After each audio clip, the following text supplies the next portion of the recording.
नमस्कार साथियों। JSSC CGL के लिए नागपुरी सिलेबस को पढ़ते हुए आज ये हमारा 14th वीडियो क्लास है, जिसमें हम बनकेवरा भाग 1 के पद्य संकलन को पढ़ रहे हैं। 32 कविताओं में से हम लोगों ने कुल 15 कविताओं को पढ़ लिया है, जिनके वीडियो का लिंक इस वीडियो के डिस्क्रिप्शन में दिया हुआ है। आप वहां जाकर के पीछे की कविताओं को देख सकते हैं, समझ सकते हैं। आज के इस वीडियो क्लास में हम 16th कविता को पढ़ेंगे और इस 16th कविता का नाम है चांद मुस्काए। 16th कविता मतलब चांद मुस्काए कविता को लिखा है द्वारिका नाथ सिन्हा ने।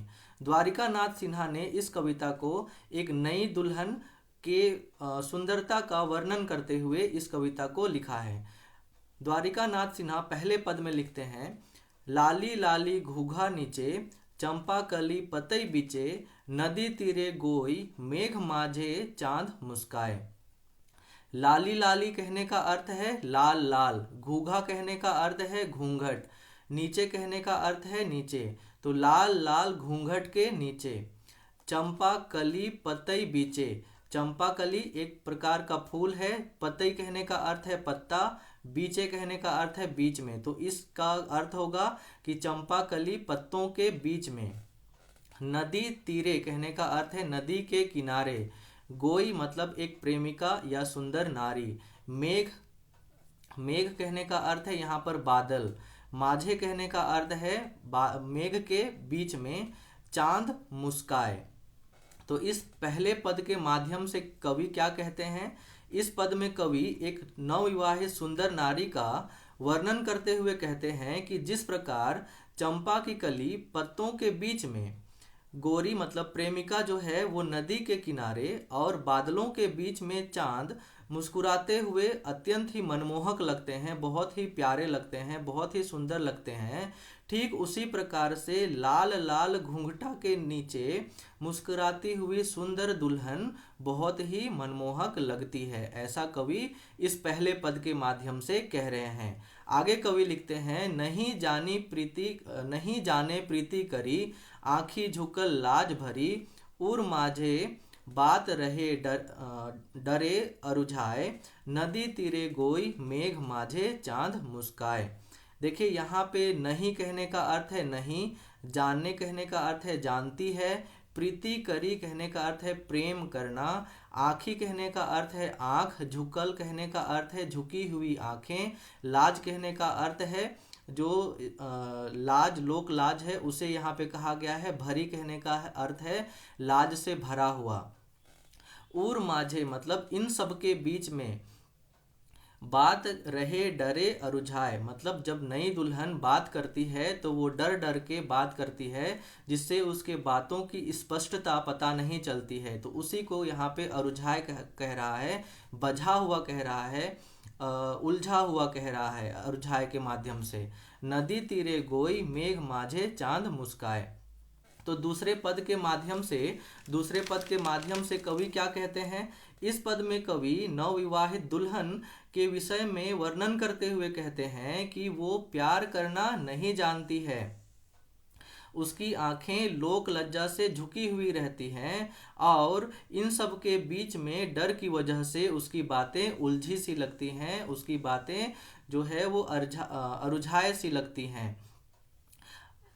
आगे हम लोग देखते हैं कि तीसरे पद में कवि क्या लिखते हैं। तीसरे पद में कवि लिखते हैं, पिया देखी नावा कली, ओठक मधु लेलें छली, कर धरी अंक भरी गेलें मधुआए, नदी तीरे गोई, मेघ माझे चांद मुस्काए। पिया यहाँ पर जो वर है, जो दूल्हा है, उसे कहा गया है। देखी मतलब देख कर, नावा कली मतलब नई दुल्हन को, ओठ कहने का अर्थ है जो सुंदर सुंदर उसका रंग रूप है, उसको देख करके कहा जा रहा है। नई दुल्हन की ओठ की लालिमा को देख करके यहाँ पे ओठक कहा जा रहा है।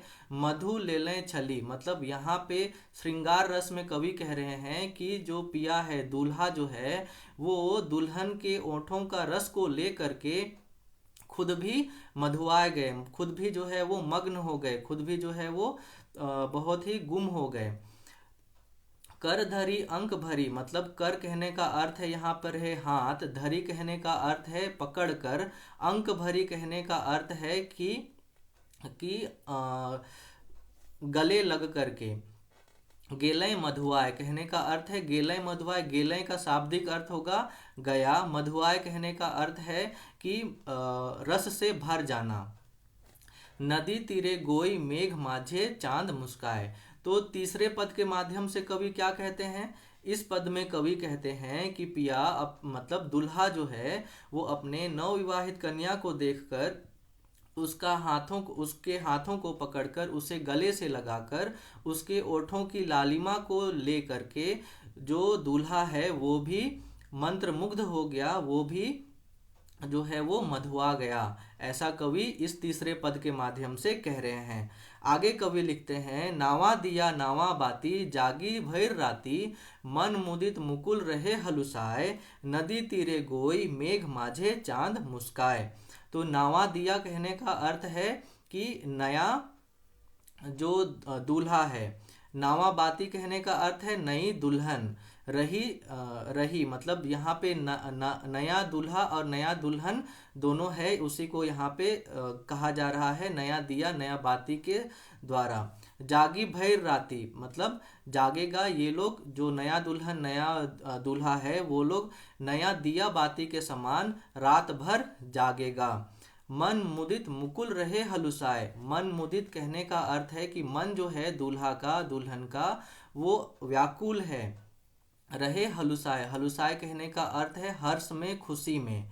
तो चौथे पद के माध्यम से कवि क्या कहते हैं? इस पद में कवि कहते हैं कि नवविवाहित जोड़ी नया दिया और नई बाती के समान जो रात भर जलते हैं, ठीक उसी प्रकार नया दूल्हा और दुल्हन भी रात भर प्रेम की बातें करते हुए रात भर जगेंगे। ऐसा कवि इस चौथे पद के माध्यम से कह रहे हैं और रात भर वो प्रेम की बातें करेंगे। ऐसा कवि इस चौथे पद के माध्यम से कह रहे हैं। अब हम लोग देखते हैं कि जो कुछ शब्दार्थ है उसका अर्थ। घूघा का अर्थ होता है घूंघट, माझे का अर्थ होता है बीच में, उर कहने का अर्थ होता है छाती, कर कहने का अर्थ होता है हाथ, भरी कहने का अर्थ होता है भर करके मतलब कि आगोश में लेकर के कहने का अर्थ है कि किसी को गले से लगाना, उसे हिंदी में आगोश में लेना कहा जाता है। मुदित हलुसाए कहने का अर्थ है खुश होकर, मेघ कहने का अर्थ है यहाँ पे बादल और बीच कहने का यहाँ पे अर्थ है बीच में। तो इस प्रकार से इस कविता का जो शब्दार्थ है, जो इसका भावार्थ है वो खत्म होता है। आइए इससे संबंधित जो प्रश्न पूछे जाएंगे परीक्षा में उसे देखते हैं। तो इससे पहला जो प्रश्न है वो है, लाली लाली घूघा नीचे चंपा कली पतई बीचे नदी तीरे गोई मेघ माझे चांद मुस्काए। नहीं जाने प्रीति करी आखी झुकल लाज भरी प्रस्तुत कविता कर कवि कर का नाम है के। तो इस कविता के जो राइटर हैं, लेखक हैं, वो है द्वारिका नाथ सिन्हा। तो इसीलिए हमारा आंसर जो है वो ए हो जाएगा। चांद मुस्काए कविता कौन कविता संग्रह से लेल जाहे। तो देखिए यहाँ पर ये जो कविता है वो चांद मुस्काए से लिया गया है। द्वारिका नाथ सिन्हा कौन उपनाम से आपन रचना मन के छपवात रहें। तो यहाँ पर देखिए मुकुल नाम से ये जो है वो अपने रचनाओं को छपवाते थे, लिखते थे। कवि आपन कविता कर माध्यम से कौन रस कर वर्णन कर हैं। तो यहाँ पर देखिए इस कविता के माध्यम से कवि ने श्रृंगार रस का वर्णन किया है, जिसमें इन्होंने एक नई दुल्हन की सुंदरता का वर्णन करते हुए इस कविता को लिखा था। आगे नेक्स्ट जो क्वेश्चन है वो है, प्रस्तुत कविता में केकर संग नावा केनिया नावा दिया और नावा बाती तेर रहना। तो देखिए यहाँ पर जो कविता है वो कविता में हम लोगों ने देखा कि नवा दिया और नवा बाती के समान नया दूल्हा और नया दुल्हन रहता है। तो यहाँ पर कन्या कहा गया है। कन्या कहने का अर्थ है कन्या मतलब नवविवाहित दुल्हन। तो वो किसके साथ में नई बाती के समान रहती है? तो वो पिया के साथ में मतलब दूल्हा के साथ में रहती है। तो इस प्रकार से आज का ये जो वीडियो क्लास है वो ख़त्म होता है। आज के इस वीडियो क्लास में आप लोगों को अगर अच्छा से समझ में आया होगा तो आप इस वीडियो क्लास को शेयर कीजिए, हमारे YouTube चैनल को सब्सक्राइब कीजिए और इसी तरह के वीडियो को देखने के लिए हमारे साथ जुड़े रहिए ताकि आप अपनी परीक्षाओं में अच्छा कर सकें। इसी शुभकामना के साथ आज के इस वीडियो क्लास को ख़त्म करते हैं। बहुत बहुत धन्यवाद।